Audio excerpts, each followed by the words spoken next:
अब मैं वैशाख महात्म्य का 27वां अध्याय का कथा सुनाऊंगी। प्रेम से सुनिएगा। सदा भवानी दाहिने सन्मुख खड़े गणेश, 5 देव मिली रक्षा करही ब्रह्मा विष्णु महेश।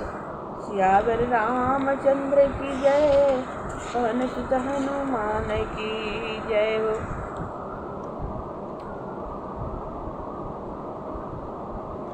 मैथिली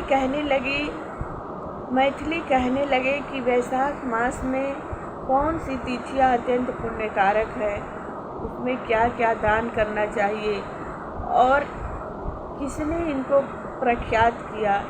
तब श्रुतिदेव जी कहने लगे कि वैशाख मास की सब तिथियां अत्यंत उत्तम हैं। वैशाख महीने की सब तिथियां अत्यंत उत्तम हैं। प्रत्येक तिथियों में किया गया दान कई गुना फल देने वाला है।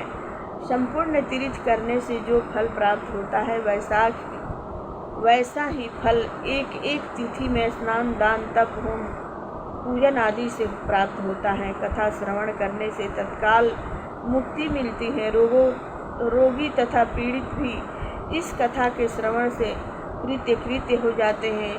जो कोई बिना स्नान, दान इन दिनों को व्यतीत करता है, उसको गोवध के पितृघाती तथा आत्मघात का पाप लगता है।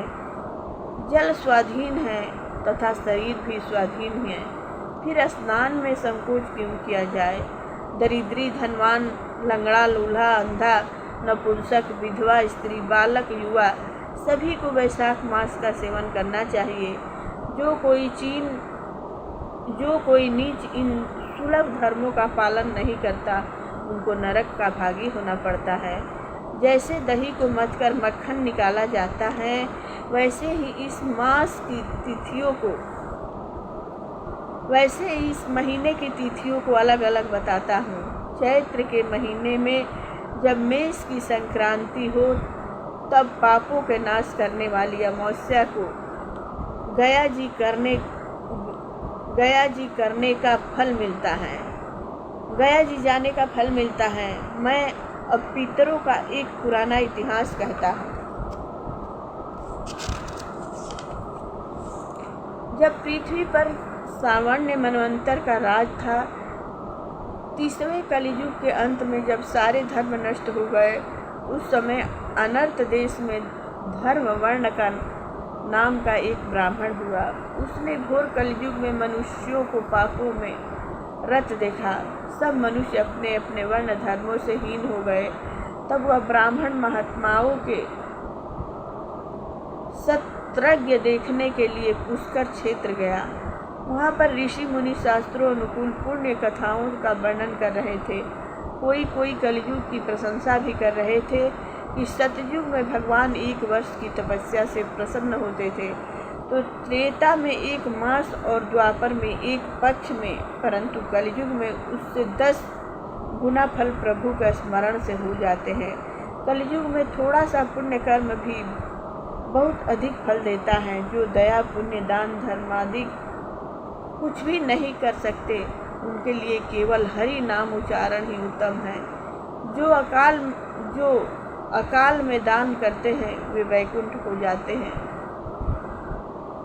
वहाँ पर जब यह प्रसंग हो रहा था, तो नारद जी एक हाथ में शिश्न और दूसरे हाथ में जिह्वा पकड़कर उत्तम की तरह खूब हंसने व नाचने लगे। सबने आश्चर्य से पूछा कि नारद जी, इसका क्या कारण है। नारद जी ने उसी अवस्था में उत्तर दिया कि निसंदेह कलयुग प्रशंसनीय है, क्योंकि केशव भगवान केवल स्मरण मात्र से ही प्रसन्न हो जाते हैं।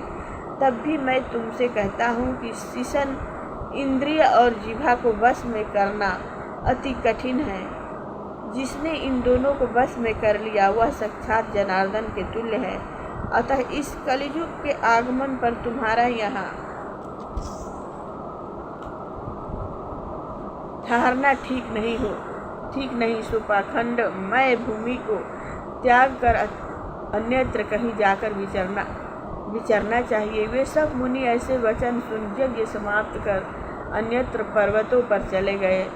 धर्मवाणी भी यह सुन नैष्ठिक ब्रह्मचर्य व्रत धारण कर, छाल के वस्त्र पहन, कमंडल हाथ में ले, जटा बढ़ा कलयुग के अत्याचारों को देखने लगे कि संपूर्ण मनुष्य जाति घोर पापों में लगी हुई है। ब्राह्मण, सन्यासी तथा शूद्र सभी पाखंडी हो गए हैं। इति श्री वैशाख महात्म्य 27वां अध्याय समाप्त। 27वां अध्याय का कथा समाप्त हुआ, यानी 27वां दिन का कथा समाप्त हो गया।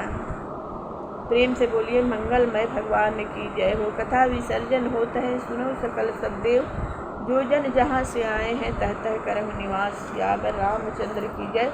पवन सुत हनुमान की।